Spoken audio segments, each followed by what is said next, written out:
Well, it is a true honor to have Jerry Parker as my first ever guest on the Blind Squirrel Macro Pod. Jerry is one of the leading industry voices in the world of managed futures and trend following. Jerry's adventure in trend all started in 1983 when he responded to a small ad in the Wall Street Journal placed by legendary commodity trader Richard Dennis. This led him to becoming one of the original turtle traders. Now, Jerry's told that story many times on podcasts before, and for those not familiar, I put a summary of it all in with links in the show notes. But I wanted to use this valuable time to really get into the weeds. To cut a very long story short, it all went pretty well. Jerry's been running his own firm, Chesapeake Capital, since the turtle experiment was wound down in the late 80s. And he's often stated that he has zero plans for retirement. Until recently, Jerry's strategies were only available to institutions, but Chesapeake did launch mutual funds from 2012. And more excitingly, from my perspective, since 2023, retail investors have been able to participate in Jerry's systems via listed ETFs. His Blueprint Chesapeake Multi-Asset Trend ETF, ticker TFPN, is part of the 15% allocation to trend and managed futures in my own Bushy portfolio. The squirrel is a big fan. Jerry, what a pleasure. Thank you so much for joining me. Oh, it's a treat. Thanks for having me. Listen, I know that you are a consummate trend purist. And in fact, TFPN, your ETF stands for, the ticker of your ETF stands for trend following plus nothing. But I think you'd probably acknowledge that that's a pretty extreme position that not everyone would be comfortable with. How do you think people should think about the role of trend within a diversified retirement portfolio? Well, I think once they understand it and understand what's happening with the trend and with the diversification, the longs and the shorts, commodities, currencies, bonds, and stocks, they should consider it a good addition. And trend has CTA trend following has done well. Different times when stocks have done poorly. It's not a guarantee. It's not negatively correlated, but it has a tendency to do pretty well when stocks do poorly, and it has a tendency to do well when stocks do well too. So it really is no opportunity lost by allocating to CTA trend following. What do you find is the toughest selling point with allocators and wealth managers now, I guess, now that you're in the ETF game? Well, I think the toughest is why do I need anything? Why any alternative, especially trend following, when I have the S&P 500? It's doing so well. It's all I need. There is an opportunity lost if you diversify away from it. But I think that history shows that the stock market and all markets have their ups and downs and go through fairly long, painful periods of not making money. And so maybe just some insurance, I think, would be a good idea. Yeah, I mean, I guess it's felt like a warm bath for the S&P for for 15 years right now. So that part of the argument gets tougher. But I mean, Yes. you trend guys had your rock star year in 2022, and I guess that must have been a massive wake up call for allocators. 20, 21, and 22, especially 22. That was three of the best years I've seen in a long time. Um, yeah, 2022, it was really great because we saw the bond market kind of go down a lot. It's something we hadn't seen in a long time. And that really is the message of trend. When something that you and that is unlikely to happen, that you've never seen, that no one is really predicting, the trend followers are just getting in gear with the trend on the upside or the downside, regardless of going maybe 20 years like bonds, having just pretty much just uptrends in every short trade, not succeeding. And so I think that is one of the keys is when everyone is wrong and everyone is surprised, the trend followers tend to do pretty well because they're not asking those questions. They're not saying we haven't seen it in a long time. I know you want to talk about Coco later, but Coco is the prime example. It had Well, been actually, a why don't I losing why don't I trade. put that chart why don't I Yeah. put that chart on because I've got a shaming war story when it comes to Coco, which would be quite fun Yeah. to chat about. I'll tell my war story to start with. You see the two gray lines, just for the benefit for people listening only. I was I was feeling very pleased with myself when I got long cocoa in at around Christmas 2022 time, and got shaken out of the trade in early 2024. Having just taken a drawdown in the sugar market, I sold my cocoa at about sort of 3,500, somewhere between 3,500 and 3,700, only for cocoa to end. Cocoa to end the year closer to 11,000. But Jerry, I'd love you to take us through how real trend people were looking at this. Obviously, I was trading as well as the charts. I was trading a narrative story around West Africa and the weather, which absolutely played out. But I certainly didn't see the mega trend. Oh, well, neither did I. No one sees these mega trends. They just sort of happen. And hopefully you have a methodology and a systematic approach that keeps you in there a fairly long term so you can participate and profit from these trends that can last 1 or 2 or 3 or 4 years. Who knows how long it's going to last and how far it's going to go. It should really scare you, as Coco did with the volatility and the drawdown. And but with our strategy, and I think most successful strategies, they have to be sort of medium to long term. So you're kind of holding these markets through some of the very uncomfortable volatility and drawdowns. And like I said, cocoa was one of those prime markets where not only, unlike the bonds, where you had had nice uptrends for 15 years, in cocoa, we had seen no trends in 15 or 20 years. And CTAs just do not get rid of those markets. They add diversification.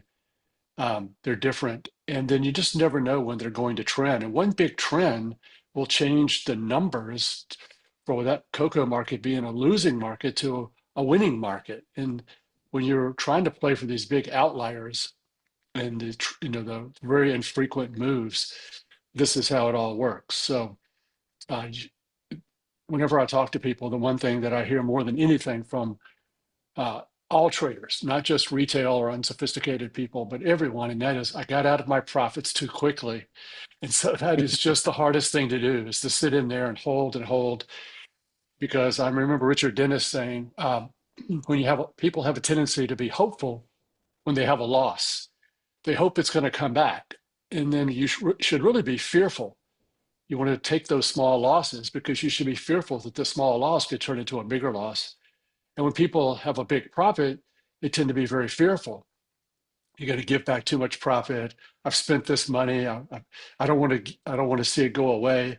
But they should be hopeful that the market's going to keep going. And I think that's what the research, the back testing, people who analyze trend following and trends, that's what they see is a human being can hardly be long-term enough and kind of embrace the sort of long-term nature that is necessary to maximize the profits in these trends that you'll pick up from a computer research and back test that says, wow, I can't believe we can hold on to it and have to sit through all this pain and suffering. But it just is probably the only way the world is kind of going to work. If you want to make it in these big trends and take home the bigger the profits, then you need to really buckle in and get ready for some ups and downs. Well, it's interesting going back to this chart. I mean, you won't be familiar with my charts, but the commitment of trader data is in the central panel there, and you can see that the small specks in green and the large specks in blue were shrinking dramatically through that period of January through May in 2024. And I guess there's a lot of fear out there, but I've also heard on a number of podcasts that a lot of the models would have been looking at volatility and saying it's kind of time to take a few of these chips off the table. How would you sort of describe that situation and perhaps sort of make distinctions between different types of model and how they play those big moves? Well, that's a good question.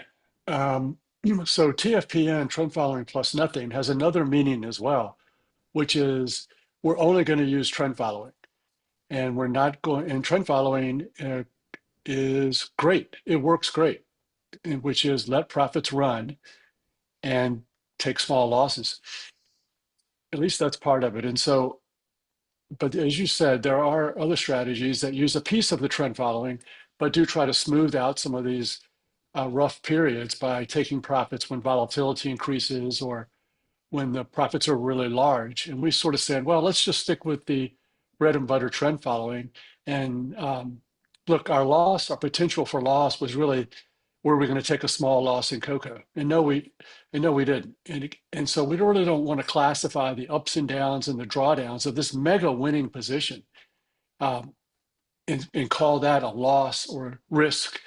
It's really just the profits. And if you really want to maximize that cocoa profit, you can't reduce the position for whatever reason until your systematic strategy that you back tested, that you're happy with, it says, hey, the trend has reversed. And it's not a situation where you're getting out at all-time highs on a trend. A trend follower wouldn't do that. A trend following plus nothing person would let the trend go and man up, man up, and wait for your trend following exit when the market has reversed a bit. And if Okay, this so strategy didn't work, we obviously wouldn't do it because it causes so much pain and so much anxiety. But it works better than the other methods that you mentioned, which are a little more than just nervous people taking profits. yeah, Oh, I wasn't sorry meaning if I to, I was wasn't criticizing meaning to you. trivialize the psychology there at all. But Yeah, you know, yeah.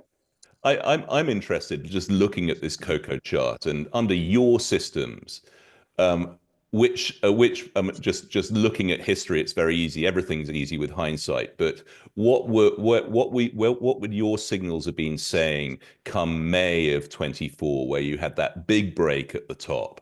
How quickly would your systems have said you need to be rethinking this position? Well, my systems are fairly long term. And so they would look at a breakout like the 100-day low, the 150-day low, the 200-day low. So fairly um, long-term parameters. And unfortunately, if you're looking at that or some long-term moving average crossovers, like we like to use the 50 to over 200, that's another Yeah. long-term strategy. Yeah. It doesn't really pay that much attention to the severity of the break. I know it's just not what people want to hear. It really, the severity versus, is it at the 150-day low? And it wasn't. So we just stayed long. I'm not saying those parameters I mentioned are the only thing to use. I guess what I'm mainly saying to everyone is do your analysis, do your research, use the breakout methods, use the moving average crossover methods, and understand by your own research what works the best, and then try to do that. It's as simple as that. And as painful as those breaks are in giving back those profits, it doesn't always coincide with your system exit, Right. unfortunately, because you have more pain to endure. But you know what? The market chopped around for a while, then took off and made new highs. So that can happen as well. And we just get fearful, emotionally fearful, versus, hey, I've done my research, I back tested it, I'm committed to being disciplined and consistent and sticking with it. And sometimes it's going to look great, and sometimes it's going to look embarrassing. I'm not going to show you the charts where it didn't look that good as cocoa. So this can happen as well. It's just over a long period of time and looking at all the markets, you're never going to outperform your system with more of a emotional approach. Yeah, I remember reading a Bill Dunn quote about not being able to market time your own strategies. You know, if you've got famous trend followers with all their net worth in their strategies, and they don't think they can market time it, how on earth would anyone else? Um, but Well, I have a better reason too, and that is we have an edge. We have a mathematical edge that plays out over time in the same way that if the blackjack dealer has lost a few hands in a row, is now a good time to bet against him? Of course not. He has an edge on every hand, and he could lose many in a row, but that edge is not going away. And the same with us. So we can't bet against our edge. That would make no sense at all. Okay, I want to take it right back to the start. So you know your first tuition with Richard and Bill at the start of the Turtle program, and I'm sure they're not a state secret anymore. But I think it'd be really helpful if you could just explain in a little bit of detail what the first set of rules taught to the Turtles was in terms of systems and entry and exit rules. I'm sure all of these systems has evolved, and then there have been books written about them now. But I think it'd be really helpful just to someone that's very new to the topic of trend, just exactly how simple, in essence, some of these systems were. Yes, they were pretty straightforward systems. You know, maximum diversification, and maybe let something like buy the 20-day high and sell the and exit the 20-day low, and take a small loss. And the specifics on all of this, yeah, like you said, it's in the public domain. And then maybe system two was a bit longer term, buy the 40-day high and sell the 20-day low. And then, of course, on the short side, you go short at the 40-day low and exit the shorts at a 20-day high. And always use a stop loss, a relatively close stop loss, maybe too close. I used to say take small losses, but now we sort of take optimal losses, not too close, not so we'll have a lot of losses build up, but an optimum loss that's not too close, not too far away, and so it's still a relatively small loss. And as I was describing my parameters, they were much bigger than that. That's the biggest change over time has been the turtle systems were very short term, maybe a bit too short term. I think the longer term breakout parameters would have worked just fine in the late 80s and 90s as well. And of course, they're mandatory now because the shorter term trend really doesn't work very well. Yeah, I wanted to But talk about that. I mean, in the age of the machines, I would yes, imagine that shorter term trend following, shorter time frame trend following models is just dominated by the algos these days. Has that yeah. changed the way you think about markets? Oh, uh, yes, exactly. I think we in the late 90s, we noticed that things were deteriorating a bit. And so we started researching longer term parameters, and we found that they worked very well and that they had always worked well. We were not substituting um, what used to work with something that had just started to work now, but the longer term 100-day and plus was had always worked really well. Um, Another characteristic of the turtles, which I don't recommend, is we traded very large. We were making maybe 200% a year with very volatile returns and drawdowns. I think I lost 50% in one day once. What? It was after just a huge, it was 1986, and it was after a very big, huge profitable run. And we had just made a fortune. And, it was a typically bad day, but that was really exacerbated by the leverage, which was just out of control. And we were very lucky probably to survive those years. And then, when you would talk to Rich, he would say the two most important things about trading are follow your system and trade small. And then we started trading really, really large. So some of the turtle training was a little bit contradictory. We had to sort of work through it, and then but it was the best thing ever. We learned so much from genius people and the fundamentals. We were taught the fundamentals of and the building blocks of building great systems, and they said, look, these ideas and these philosophies will last you a lifetime. The specifics, no. The same parameters, no. You'll have to change and adjust, and hopefully come up with some better ideas to add to what you're doing. But these are things that and and like I said, to this day, I still use the core of all of these principles: the entries, the exits, the money management, the position sizing, the risk management rules. I think most are in the public domain, and I think if I had to say one thing about the CTA industry in general, is that most of the CTAs haven't studied those turtle rules enough. Of course, a lot of the specifics are outdated, but the fundamental principles are rock solid. Um, just in terms of that, I mean, in terms of screening new markets, right? I know that you have started to trade digital assets in some of your funds right now. Obviously, these are data sets with significant limited history. I could also sort of slightly put on my tinfoil hat and say that there is significant concentration of ownership in crypto, and sometimes charts tend to behave exactly where you would expect them to trade if you had an ability to control a market, let me say that. But how do you deal with these new asset classes? And I mean, you've clearly embraced them in some of your funds. Yeah, like I said earlier, we had maybe 20 or 25 markets in 1984, January of 84, we started. But over the years, when I started Chesapeake in the 80s, 90s, and on, the markets were increasing, and we were getting more markets, more commodities, certainly more bonds, and lots of currencies.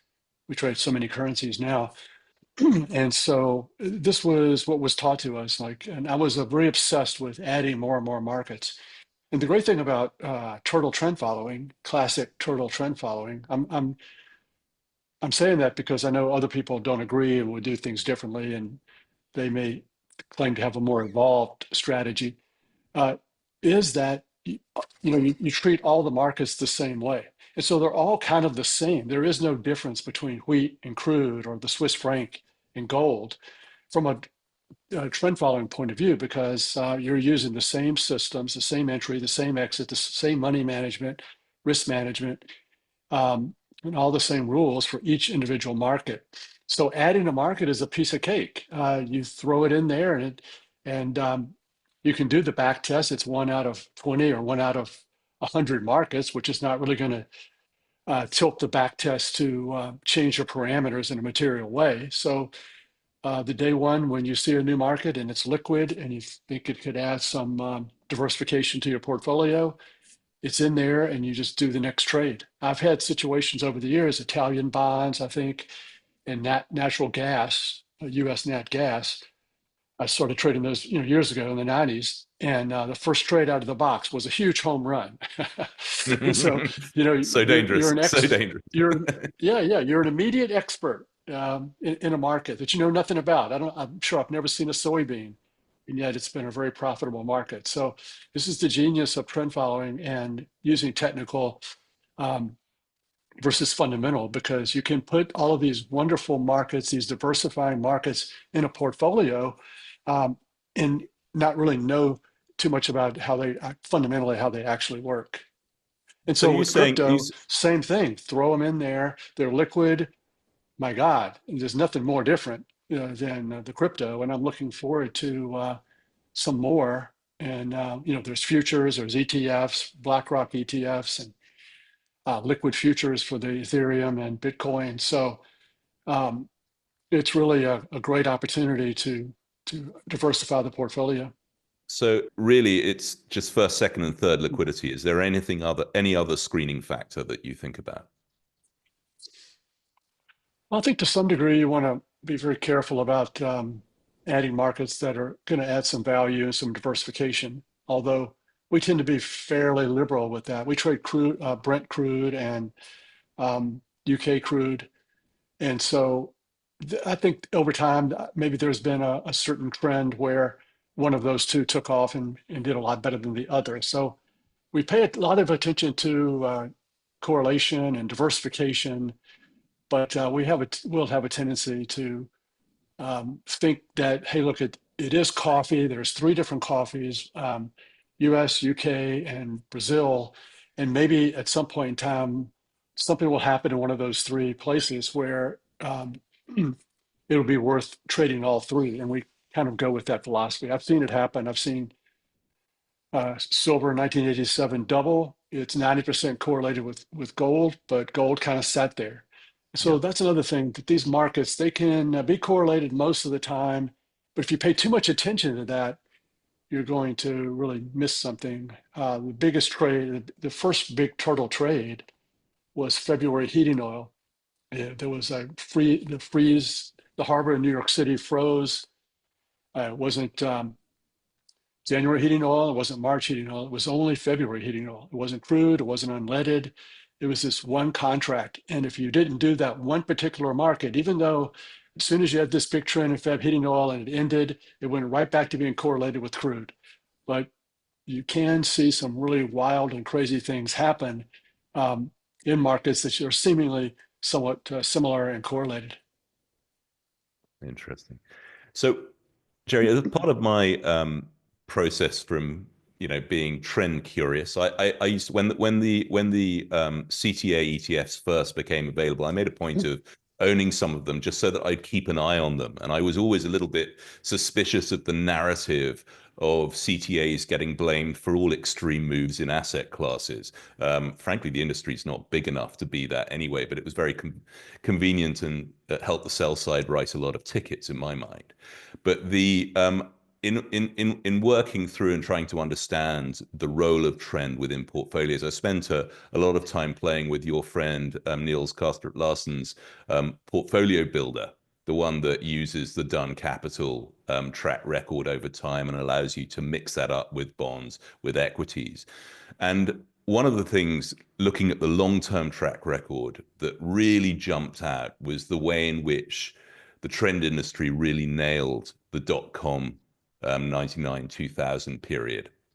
And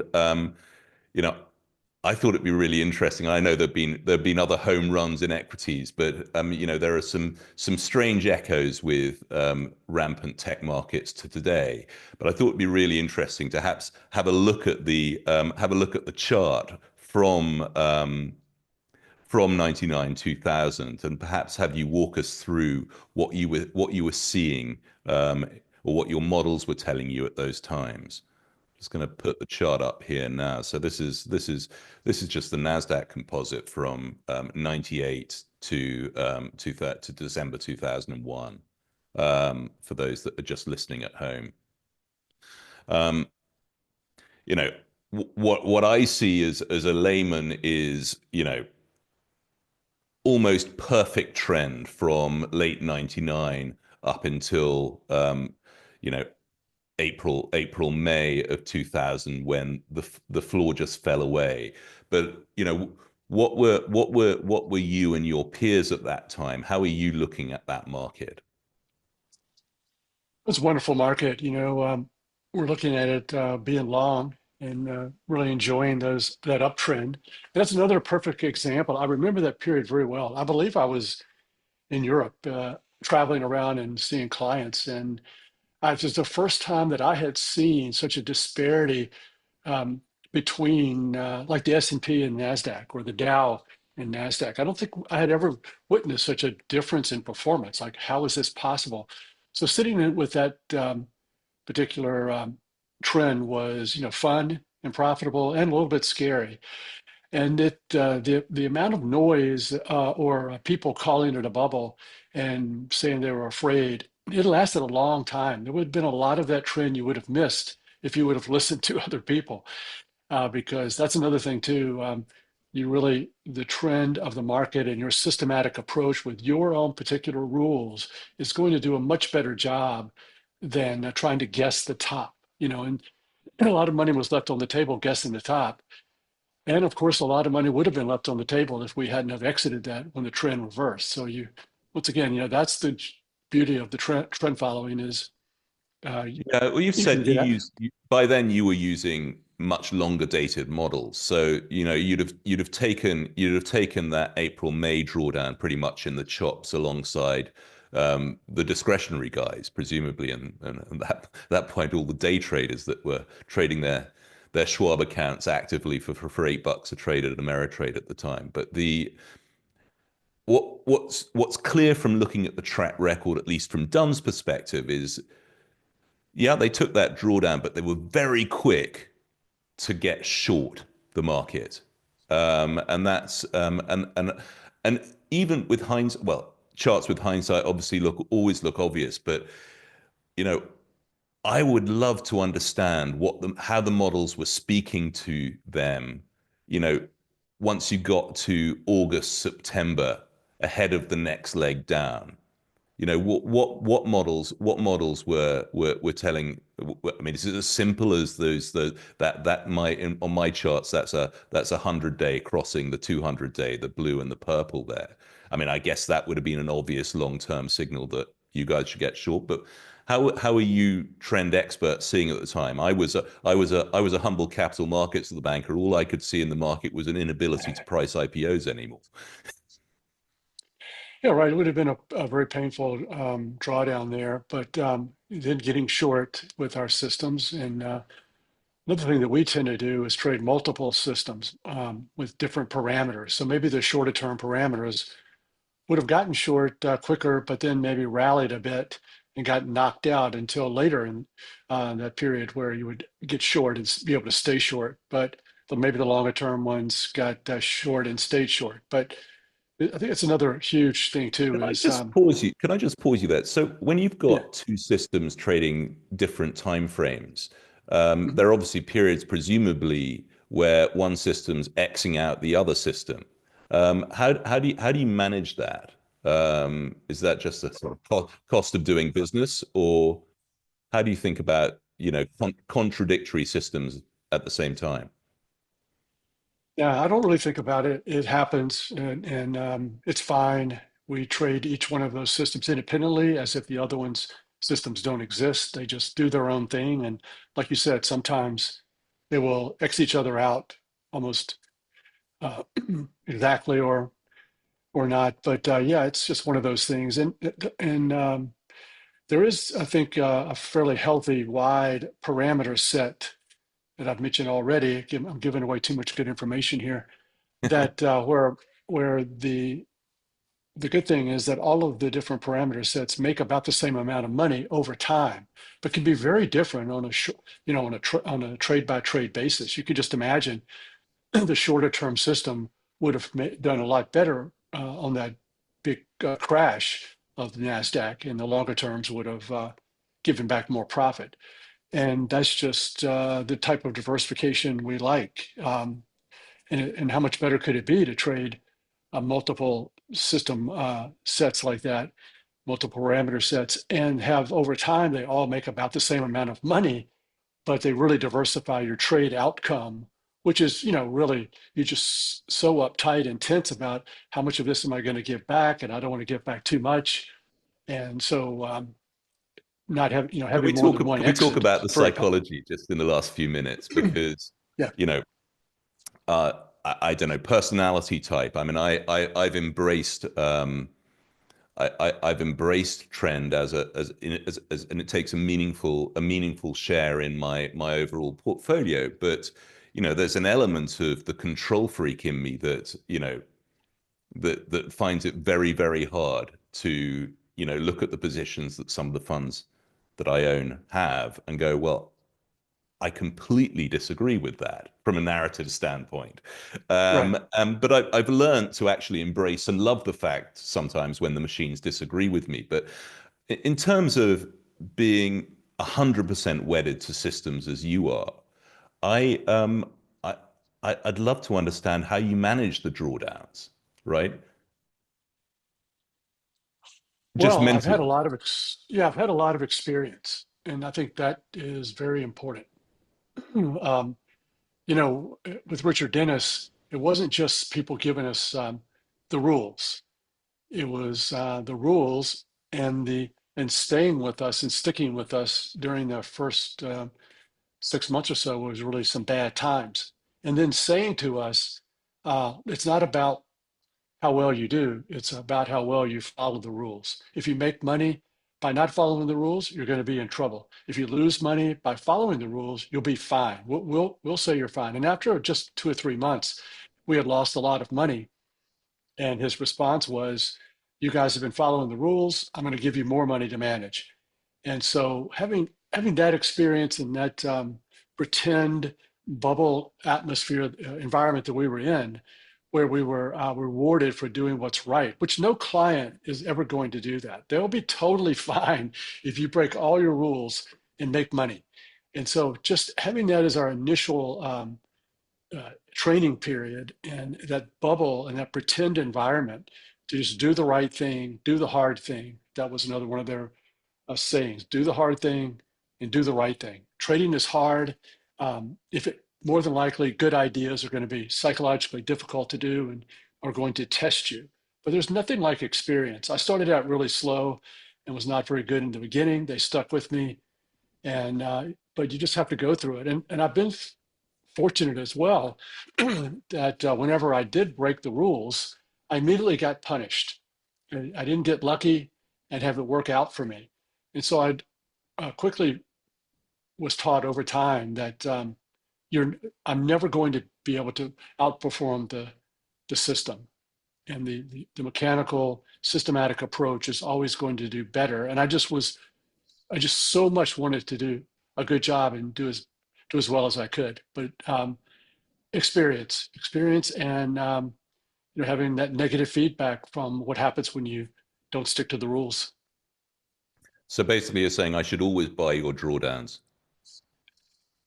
It doesn't matter. You should always buy all the time, every month. Jerry, just Because to wrap. you don't want to wait, for the drawdown because it may never come. I've seen that happen too. I know in Oh, that's 1993 we ended up making, I think, 60%, and we were up 20% very quickly in the first few months of the year. And I kept telling clients, yeah, you maybe want to wait and not buy us what, because we're probably going to have this drawdown, and it never came.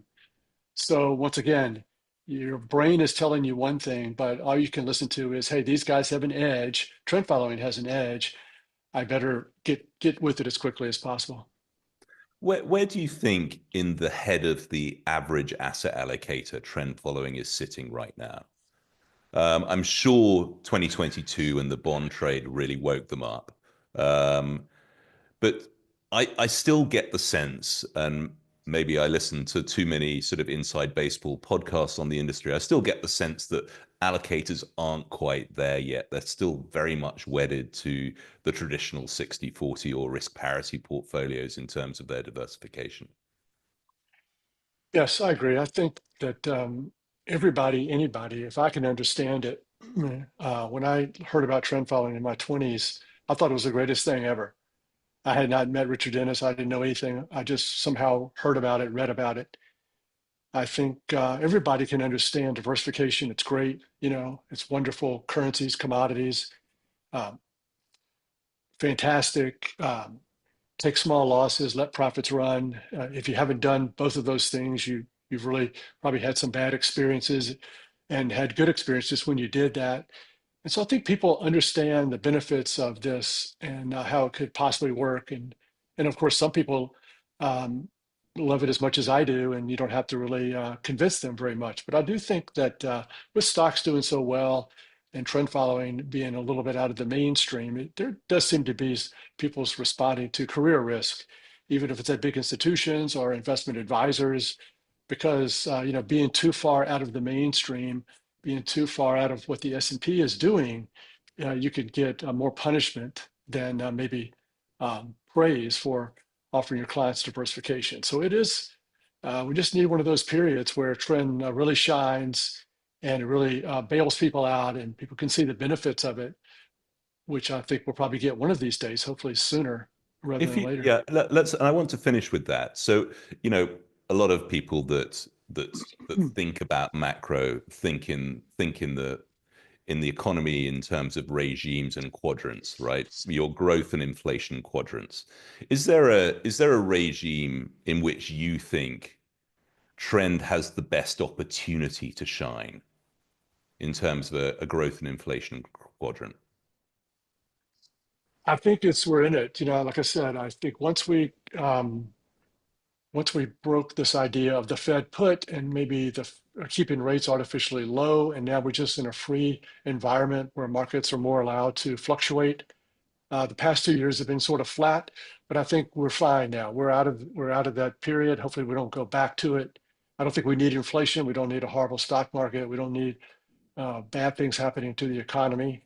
We'll get some grain moves and some metals moves and some currencies moving around and maybe another bull market in the bonds. We don't really need to wish for too much more than that. Just free markets being allowed to fluctuate without too much government interference. Although I do think over the years, a lot of the trends we've seen and we've made a lot of money on were the result of government interference. So we don't want to get rid of all that The government unintended interference. consequences, rather, of The government unintended interference, rather than consequences. yes, Yeah, so exactly. true. Well, just with that, I will wrap up and say, of course, on both of our behalf, none of this is investment advice. Do your own work, and if you want to do more work on trend following, do you have a top read or book recommendation, Jerry, that someone newish to the industry should read if they want to understand more about what it is that you do? Um, and then if you could let people know how they can find out more about you, about Chesapeake, and about some of the products which are so much easier to buy these days. Yes, ChesapeakeCapital.com, and I'm on Twitter. I'm very prolific on Twitter, tweeting all kinds of pro trend following ideas and my take on different articles and podcasts. RJP at RJPJR12. My favorite books over the years have been the Market Wizards books. I just love reading those books about famous traders, and a lot of those guys are, using that Wall Street formula of taking small losses and letting profits run, and using diversification, and then of course any kind of podcast or articles about traders. I really like listening to traders and hearing how they do things. And like today, traders have a tendency to talk too much and give too many good secrets. So I highly recommend Well, I'm very grateful for those you sharing books. some of your secret sauce, Jerry. I really am. Well, thanks for having me. And thank you again for being the debut guest on the Squirrel Pod. Yeah, I'm very honored. I'm gonna really struggle to match your status with the next guest, but I'll be working hard at it. Good Thanks luck. very Thank you much very indeed. much.